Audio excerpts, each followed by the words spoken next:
Hello and welcome to the Real Estate Nerds Podcast. On this Bad Beats episode, we will explore the human side of real estate investing with a seasoned pro about to make the legendary worst deal of their life. A deal isn't just the investment, it is also the person. Stay with us and learn what it takes to be the best investor.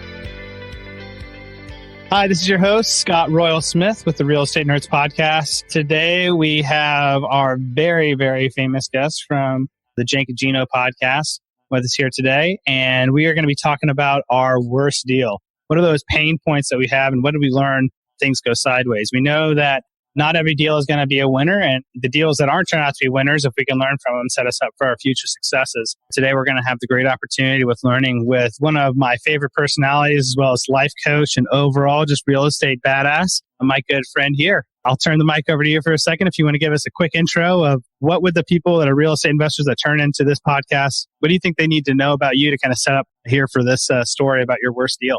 Scott, I want to just say thanks for having me on. It's a pleasure. It's a great honor to be able to speak to your community. What people need to know about me, just a regular guy. Had a business, got out of college, 22 years old, couldn't find a job, worked for AIG for a year when it was a real company. Hated that. It was reinsurance accounting. It was that paint drying on your wall. Looking at that paint color on your wall was more exciting than reinsurance accounting. It was just like the worst, right? So I ended up going in the restaurant business as my dad had one. Had a restaurant for 20 years. In that process, I loved it up until 2008. My dad passed away, and then you know what happened in 2008, everything stopped. Not just the real estate, but I mean, restaurant, the business, and I'm working harder, more hours.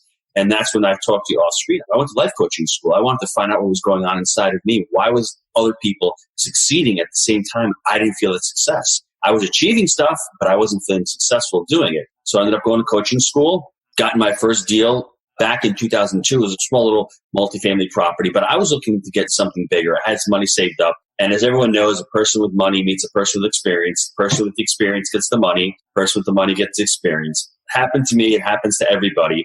And on my first big deal, I had a little bit of money saved up. I was desperate to go. Right before the crash, got into a deal. It was a nice little mixed unit property. And the reason why I'm telling you all this is, guys, just a regular guy. I just own the restaurant. I wanted to get into multifamily for certain reasons. I had a big why I wanted to get into it. I wanted to succeed. I wanted to get out of working 60 hours a week. I didn't want to work on the weekends. I didn't want to work on Christmas Eve. I was really stressed out. And I'm seeing other people do this. I said, I can do this. But my fatal flaw, Scott, was didn't get educated. That was the biggest thing. I should have gone, should have gotten a coach, should have gotten some training, and I didn't do it. I wanted to do it on my own. So that's what happened to me. So is that what's up? Like, is it really like one of those situations where you just got involved too quick into the deal? You think that's fundamentally what happened with you in this worst deal? Yeah, well, what happened was I'm writing an article about the 10 mistakes. I didn't know the submarket. I didn't know the asset class. I had the wrong part of the cycle. I was at the hyper phase. I was at the very end of the real estate cycle back in 07, 08 buying it. I didn't know how to deal with tenants. Bad negotiation, a lot of stuff was just going to it. Now looking back at this deal right now, I would never have bought it because it was in part of New York, about an hour and a half north of Manhattan. There's no job growth. Employment growth is terrible. The rent growth is non-existent. I mean, there's just so many things going against me on this deal. But at the time, I bought it on the numbers. But then what happened, you know what happened. I mean, this is what the market, it's like Kodak with digital printing. It didn't have a slow. It just went off the cliff. I lost 3 or 4 main tenants in the building. And the rest is history. So I held on to the property for 10 years. I just sold it last July. Took a nice beating on it. But I'm telling you all this because for me, it was an enlightening experience. And it was one of those experiences where the average person would probably say real estate's too risky. So I went to coaching school. I can't assume real estate's risky because I failed on one deal. That would be an assumption. That was one of our energy blocks. I had to say to myself, why is that guy doing good in real estate? What did he do that I didn't do? So I dug down deeper. I should have learned more about the commercial space in that space. So that's why I said, let me choose multifamily real estate because that's what I love. I love to deal with tenants. And I'm lucky because now, as you see what's going on with the commercial space, a lot of these tenants are having problems. A lot of these big boxes are going down. And as my partner Jake says, you can't live in the internet. You need to rent somewhere. So that's why we like multifamily. That's why we're in the space. That's freaking awesome. You can't live on the internet. Yeah.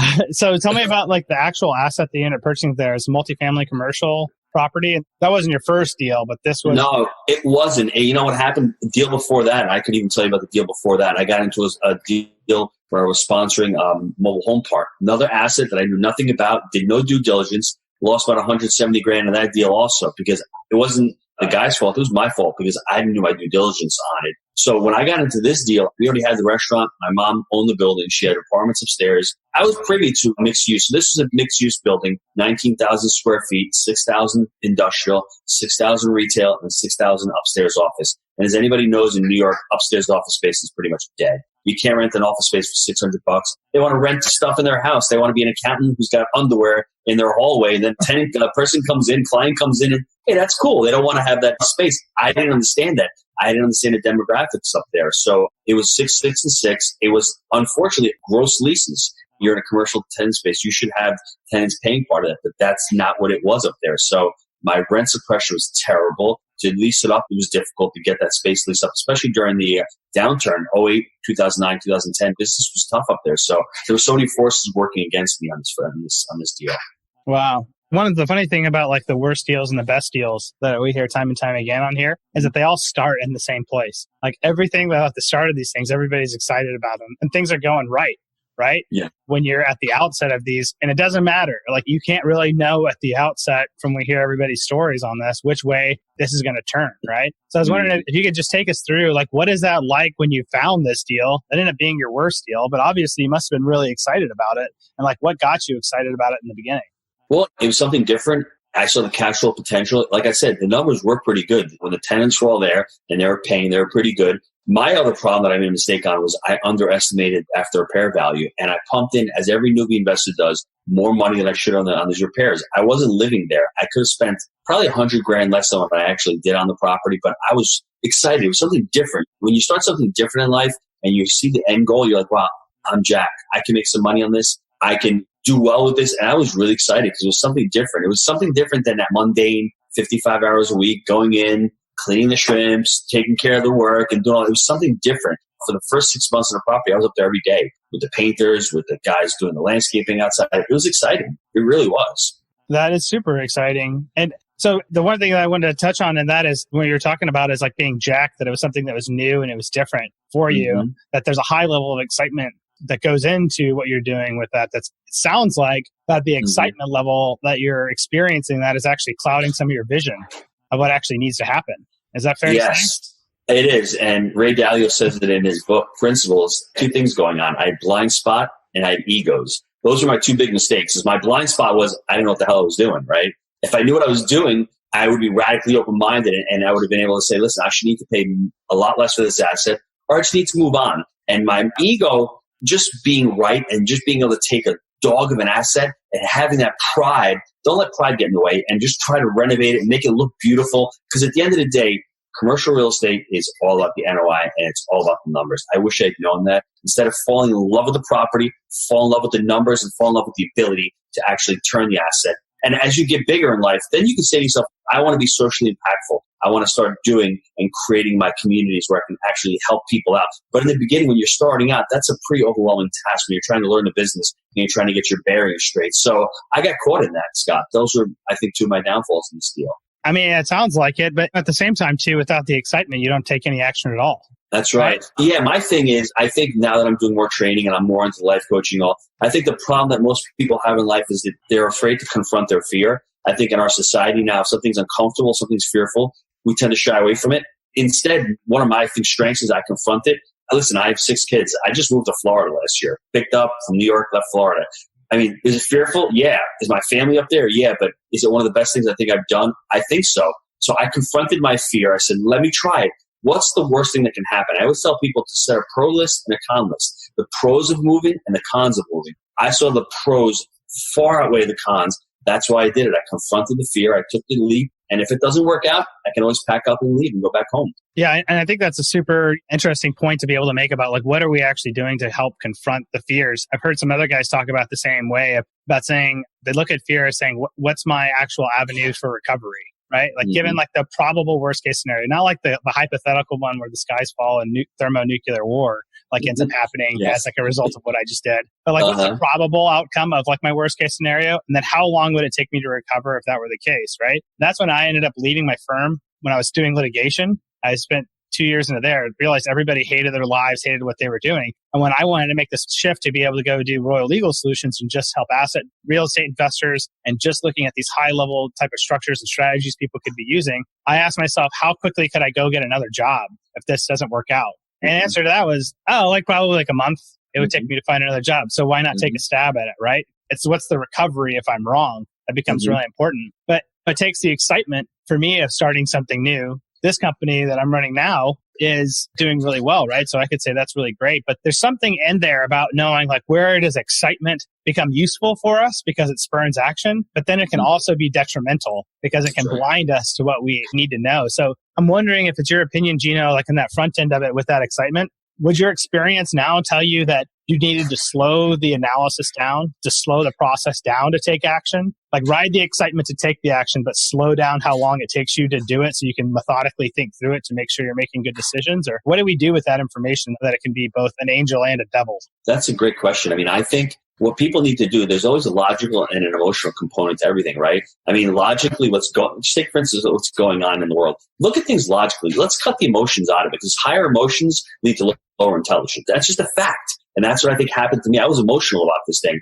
But yet at the same time, you need to have those emotions to take the action. Me, logically looking back at it, if I had a better team around me, if I had a better attorney around me, if I had a better inspector around me, I would have been able to get this price down significantly so my mistake would have been mitigated a lot. Or at the same time, if I had a better underwriting team, they would have said, no, you can't do this. So I think, to answer your question, I think you do need that emotional aspect of it to anything you do in life. Because when you set goals, if your goals aren't juice, if you don't have passion for your goals, they're just something I wrote on a piece of paper. This is what I got this is my weekly goals right now. If there's no passion behind them, there's no juice behind them, I'm not going to really commit to them, right? So you need to have kind of emotion. So let's reverse engineer that. How do we do that?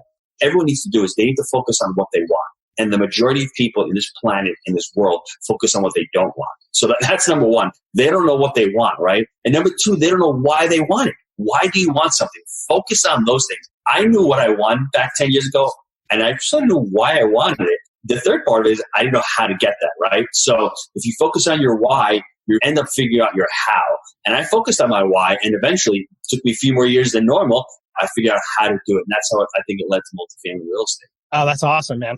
Well, yeah, I think that's some really sage advice into that. And if we were to move down the timeline for this particular investment, it sounds like you have the very beginning of it, tons of excitement. Sounds like we could have done some more, slowed down the process a little bit more, maybe recruited some people that knew a little bit more, probably pretty cheaply. It probably wouldn't have been hugely expensive to recruit some people in to help you, I would bet, right? I mean, it's probably pretty affordable to do that. So that might have been a good avenue to help thwart this worst deal. What does this deal look like in the middle of it? When would you start first seeing, hey, there's some problems here, and oh shit, what did I just do? Well, it was really weird because when I bought the deal, the legal due diligence aspect of it really sucked. I really did a terrible job of that, right? It's a commercial building. There's a couple of legal apartments. Didn't come up on the title report. Bank didn't say anything. My attorney really didn't say anything about that. That's a huge mistake. A couple of spaces didn't have C of Os. There was no water system. It was a well water. So there was no water system, no bacteria, no chlorine going into it. It was just disabled. There was no commercial fire alarm on the building. I can go on and on. There's so many different things going on in this property. But did my attorney say anything? No. Did the town say anything? No. But buyer beware, because when I bought it, all of a sudden, I got a knock from the Board of Health saying, well, what are your inspection reports? I'm like, dude, I don't even know what you're talking about. The system wasn't even attached. The fire, all of a sudden, the town comes in, and around that time, you have the session going on. They're money hungry. They need fees. So all of a sudden, they start instituting fire inspections out of nowhere. So what did I have to do? I had to spend thousands of dollars installing a commercial fire alarm system. All of a sudden, you have those illegal apartments. They were getting cash. Didn't even know about that. They had to be turned back into offices. So all of a sudden, I lose that revenue. So it was very difficult. I mean, right after I took it, I got smacked up pretty good. And it was a great learning experience. That's why I tell people due diligence is really the most important thing, two of the most important words in any endeavor. You're trying to limit your downside risk, obviously, but you really want to dive into what you're doing and spend some time on that aspect of the investment. Would you, thinking about it, like coming back into it, would a lot of these things either been avoided if you either had professionals like your attorney, right? Would it also been a real estate investor in that same type of asset class? Or if you would have had somebody else in the deal that was experiencing it, that had a small equity stake, just somebody, right? Like involved in the attorney actually did a lot of real estate closings, but it was more residential. Okay. To speak to that, if I had a really good attorney, and I like to call attorneys deal killers because they like to kill a lot of deals. And fortunately, for a lot of the deals that they kill, they should kill. This one should have been killed. I had no mortgage contingency on this thing in this deal. I mean, what kind of idiot doesn't have a mortgage contingency and a commercial real estate idea? Well, that was me, right? If I had more experience, I wouldn't have had those problems, right? So this guy was such a motivated seller that a lot of that stuff slipped. And I should have known and asked, why are you selling? What's going on? I should have gone to talk to the tenants a little bit more. I paid $1.3 million for this property. I could have probably paid $1 million. I probably could have knocked off $200,000 to $300,000 on the sale of this property. And then that would have limited my downside risk. It wouldn't have been as painful. But I didn't do that, and that was on me. And like you said, I like that. Try to partner with other people who have more experience with you, or try to get at least experienced team members on your team that can advise and say, hey, listen, this is wrong, this is wrong, and this is wrong. Yeah. Of those two things, I think the cheapest way to get it is actually to try to get like a partner into the deal. If you can find somebody else, in my experience, I don't know if it's Jive's yours as well, but somebody else that commits $1 into the deal, I use that as like a metaphor, right? But if they committed $1 into the deal and you make that like a really sweet payoff for the money they have, then be like invested in the deal to do all kinds of analysis for you, to start looking at everything, because they don't want to lose money. That's my number one strategy that I've used to be able to invest in a lot of different assets that realistically, should I have actually been in those? Not on my own, right? But I can got other people involved really cheaply for the first few deals that were really smart in that area, paid them off a little bit of a premium for it. And then they gave me a ton of free work, essentially, to make sure the deal was going to go right. Yeah. You know? Well, I think part of the problem is nowadays people come from a scarcity mindset. And it's funny because I have a friend in New York. He makes a ton of money, but he doesn't like to partner. And I think he just doesn't like to share. And I'm thinking to myself, it's not just about sharing. I mean, we go into the multifaceted multifamily where you have an investment. It's not just the investment. All of a sudden, you're creating different revenues from that one investment. So I'm able to be on this podcast today and grow an education platform because Jake is doing the day-to-day management of the real estate. I'm also able to create a syndication company because we're hiring other guys to do that. So the pie becomes exponentially bigger. We're always thinking of the pie as 8 slices. Well, the pie doesn't have to be 8 slices. You can create and bake more pies with more guys in the team, right? And it becomes fun because all of a sudden you start finding out what you like and what you don't like, and you start gravitating to what you're better at. And like you said, me and you, we can barely turn this thing on. We have other people helping us out, but that's not what it's all about. Being recorded and all. It's really trying to grow the brand and trying to be focused on what we like. And as entrepreneurs and as business guys, we really have to focus our efforts on generating income. Everything else is a waste of time. If you're not focusing your interest on generating revenue to try to pay the bills, you're wasting your time. We're all focused on hitting goals and being busy and doing this. And Ziegler says, he's like, well, you can do goals, you get busy, but that's not really accomplishing anything. You really have to focus your efforts on that one task to be successful in business. Yeah, I 100% agree. It's really the name of the game from a really high level. The other piece of the puzzle too is that we all lose from time to time, right? Like I probably make every month, I can look back and know that I make bad decisions, right? On a lot of different realms that come into it. And we have team meetings where we all, if anything goes wrong, we get everybody in the team together and say like, okay, well, let's go ahead and do a forensics of like what happened here in our decision-making process. Obviously, what did we execute on? And one of the things that I'm really excited to have you on the show here today that going through was, what does that look like in a real estate context? So I think that's what everybody can identify with, of like understanding what that is and seeing how it's a lot different business growth context, which is what both of us experience. And so the thing is just like as a wrap up to that, I just wanted to encourage everybody and on that to say like, don't be afraid to make mistakes, but there's a way to make much better mistakes along the way, right? Yes. Right? Does that jive with you about like, let's make really good mistakes if we're going to make mistakes and what's going on? Well, let's even take that even a step further. You're going to make mistakes. If you're not making mistakes, you're not living. If you don't have any problems in life, you're not living because we all have problems. I think the most successful people on the planet are ones who look at problems and really can look at a problem and look at through the lens of an opportunity. As a life coach, you want to worry about words you use and all. I still use the word mistake. People shouldn't use the word mistake because it conjures something negative, but that's just the way it is. I think the best thing is just to learn from the mistake because every action you do, and that's what Ray Dalio talks about in his book also. He talks about categorizing mistakes, categorizing what went wrong. In your organization, you want to make sure that everybody is doing something. If they make a mistake, that they can come out and say, hey, Scott, I messed this up. I didn't do this process right. So you, as the business owner, looks at that process, that system, says, how can we fix that system and make it better? Hold them accountable, obviously, but then you can fix that. So if you're not transparent and open about that, you're going to continue to make that mistake. And my father always said that. If you make a mistake once, it's your fault. If you make a mistake the second time, you're the idiot, right? Because that's how it is in life, because you should really learn from those mistakes. And that's what life is all about. It's leaving you clues on what you're doing right and what you're doing wrong. Yeah, that's awesome, Gino. And wrapping up on that point, everybody today, like what the exact philosophy that Gino's talking about, we're talking about right now, if you go back and restart this episode, the process, at least the best process I know of how do you learn from the mistakes that come in, right? Like this is the thing that we talked about here today about what happens with excitement. Like how can excitement be like both an angel and a devil? Why is it necessary? Where does it lead us astray? What are we going to do with that when that comes up the next time in our life, when we have an awareness of what's going on inside of us, when we're going into something to say, cool, this is what's going on with me. I'm now in this situation. What did I learn from the last time that this happened that I can do differently this time to help set me up for a better chance of success here? And then to keep learning in that kind of self-reflective way. And fundamentally, it all comes down to just having that moment of an awareness. What's going on with me now and what happened last time that I was in the same type of situation. And so thank you, Gino, for coming on to the show today to help share with us one of these super important learning opportunities. I won't call it a mistake, but a learning opportunity. Learning opportunity. For what that is. And I'm sure everybody wants to get a hold of you and connect with you after hearing what you have today and learn from you in a bunch of different ways. What's the best way for everybody to connect with you? Real simple. Just go to jakeandgino.com. We have a podcast on iTunes called Wheelbarrow Profits. My email is gino@jakeandgino.com. If you guys want to drop me a line, I'd love to hear from you. And last thing is we have an event in October 6th and 7th. There's a live event in Nashville. So if you go to our website, check it out. It's going to be a great event. We had one last year in Knoxville. I think Nashville's a little bit more happening of a city, easier to get to. Just a great vibe. Hopefully expecting about 300 people there. So hope to see you guys there.